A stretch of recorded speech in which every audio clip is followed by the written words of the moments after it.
பாகுபாடு என்பதுதான் சனாதனம். இங்க இருக்கிற எவனுக்கு அதெல்லாம் புரியாது. இவர் சனாதன எதிர்ப்புங்கிறாரு. அப்புறம் ஏன் கோயிலில் போய் கும்பாபிஷேகம் நடத்துறாருன்னா, கும்பாபிஷேகம் எங்க அம்மா நடத்துது, எங்க அப்பா நடத்துறான், என் அண்ணன் நடத்துறான், என் தம்பி நடத்துறான். என்ன அவன் கூப்பிடுறான், நீ கூப்பிட மாட்ட. உனக்கு கூப்பிடுற அளவுக்கு உனக்கு மெச்சூரிட்டி கிடையாது, உனக்கு பரந்த மனப்பான்மை கிடையாது, உனக்கு எப்போதுமே ஒரு புத்தி இருந்துகிட்டே இருக்கு. இவனெல்லாம் இங்க கூப்பிடக்கூடாதுன்னு என் சொந்தம் பந்தம் என்ன கூப்பிடுறான், நான் போறேன்.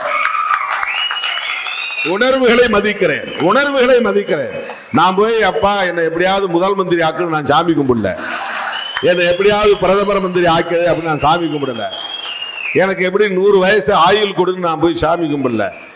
எங்க அக்கா தங்கச்சி அண்ணன் தம்பி மாமன் மச்சான் என்னை கூப்பிடுறான். ஐயா எங்க ஊர்ல நான் கோயில் கட்டி இருக்கிறேன், எவனையோ கூப்பிடுறது மாதிரி உன்னை கூப்பிடுறேன், நீ வா நீ வா, நீ வந்து தண்ணியை ஊத்து அப்படின்னு அவன் கூப்பிடுறான், நான் போறேன். உடனே இவனுக்கு வந்து அவனுக்கு அவங்களால புரிஞ்சிக்க முடியாது. இந்த அரசியலெல்லாம் புரிஞ்சுக்கிற அளவுக்கு மூளை கிடையாது அவனுக்கு. இந்த அரசியலை புரிந்து கொள்ளக்கூடிய அளவுக்கு மூளை உள்ளவன் எவனும் இல்லை. அவனுங்க பார்த்து திருமாவளவன் தடுமாறுகிறாருங்கிறான், மாற்றி மாற்றி பேசுகிறாருங்கிறான். ஏன்னா இந்த லீடர்ஷிப்பை எப்படியாவது டேமேஜ் பண்ணணுங்கிறது அவன் நோக்கம். திருமாவளவன் என்கிற தலைமைத்துவத்தை தமிழகத்தில் சிதைக்க வேண்டும் என்கிற காழ்ப்புணர்ச்சியோடு பலரும் இங்கே பேசிக் கொண்டிருக்கிறார்கள். ஒன்றும் பண்ண முடியலையே இவன்ட்ட. என்ன ஆசை காட்டினாலும், என்ன வித்தை காட்டினாலும் எதுக்குமே ஏய்ந்து போகாத, இணங்காத, இசைவு கொடுக்காத ஒரு ஆளா இருக்கிறானே, அசைந்து கொடுக்காத ஒரு ஆளாக இருக்கிறானே. இதுதான் பிரச்சனை, இதுதான் பிரச்சனை. அது எப்படி நீ இங்க போயிட்டா அங்க எப்படி உறவு வச்சுக்க அப்படிங்கிறான். அவங்க 2 பேருமே உறவு வச்சுக்கிறாங்களே, அது எப்படி? ஜெயிச்சவங்களும் தோத்தவங்களும் அடுத்த நாளே சந்தித்துக் கொள்கிறார்களே, அதையே யாரும் கேள்வி கேட்கல. தீய சக்தின்னு சொன்னார் இல்லையா? இப்ப தீய சக்தின்னு சொன்னவர் எப்படி அவரை போய் தீய சக்தியை பார்க்கலாம் அப்படின்னு யாராவது விவாதம் நடத்தினாங்களா? அதுல என்ன அரசியல்? இப்ப 2 பேரும் ஒன்னா இருங்கப்பா, அப்பதான் பிஜேபியை எதிர்க்க முடியும் அப்படின்னு திருமாவளவன் சொன்னா, திருமாவளவுக்கு என்ன ஆச்சுன்னு கேட்கிறான்.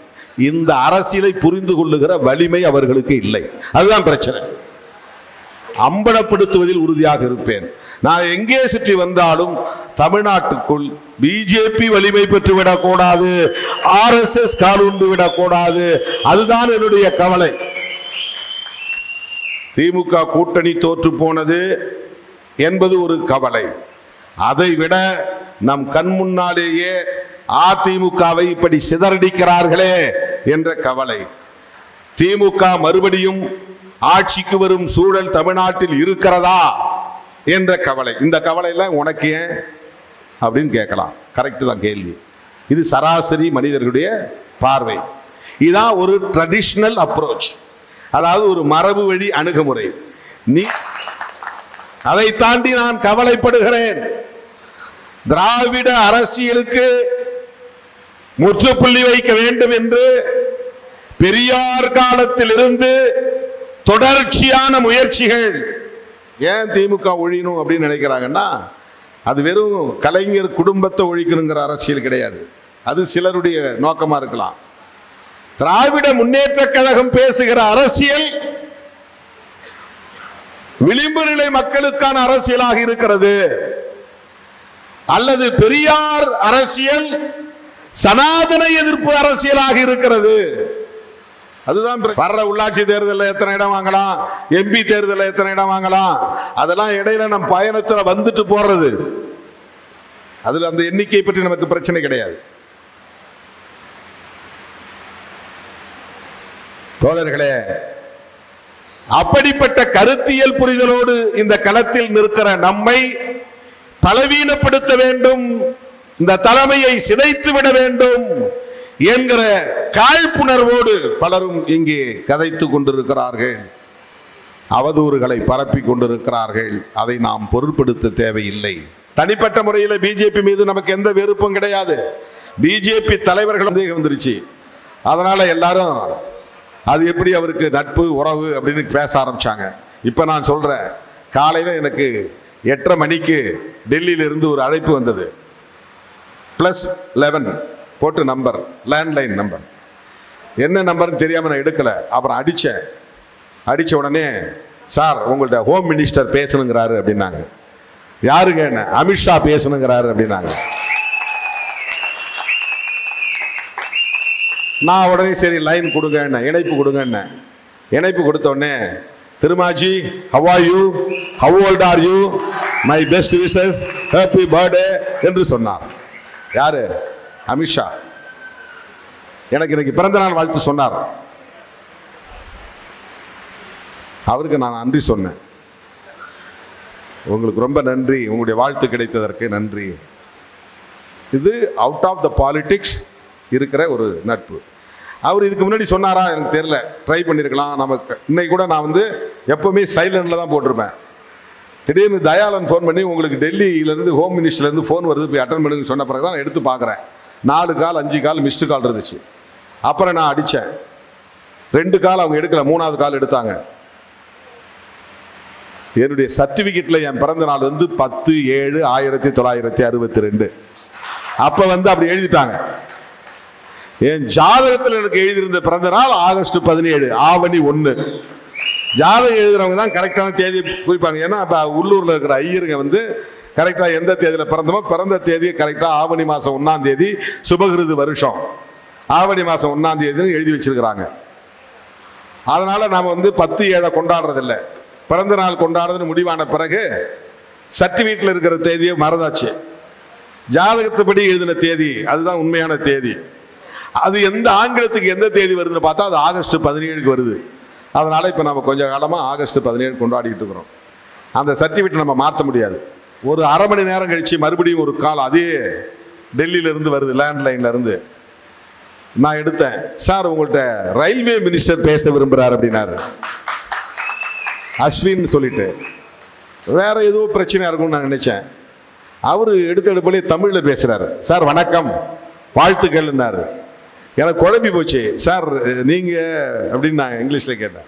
உடனே அவர் சொன்னார், சார் நான் ரயில்வே மினிஸ்டர் தான் பேசுகிறேன், எனக்கு தமிழ் தெரியும் சார், நான் கொஞ்ச நாள் அங்கே இருந்தேன் அப்படின்ட்டு அவர் இங்கிலீஷ்லேயே வாழ்த்து சொன்னார். அவர் பிஜேபிக்காரர் தான். வீடு தேடி எனக்கு பத்திரிக்கை வச்சார். அவர் இல்லை திருமண நிகழ்ச்சிக்கு. அந்த கல்யாணத்துக்கு நான் போயிட்டு வந்தேன். பிஜேபியின் கொள்கையை எதிர்ப்பது என்பது வேறு, தனிநபர் உறவு என்பது வேறு. நீங்கள் ஆதரவு கொடுத்துட்டீங்க, திமுக கூட்டணி தொடருதான். திமுகவோட நல்ல நட்பில் தான் இருக்கிறோம், உறவு தொடர்கிறதுன்னு சொன்னேன். உடனே அது எப்படி இங்கேயும் போவீங்க அங்கேயும் போவீங்களா, அங்கே ஒரு காடு இங்கே ஒரு காடு. இது தமிழ்நாடு ட்ரெடிஷ்னல் பாலிடிக்ஸ். பேசக்கூடாது, இங்கே போனால் அங்கே பேசக்கூடாது. ஜெயலலிதா அம்மா இருந்தப்போ அதிமுக தலைவர்கள் யாராவது அவளை பார்த்து தான் ஓட்ட முடிச்சிருவாங்க.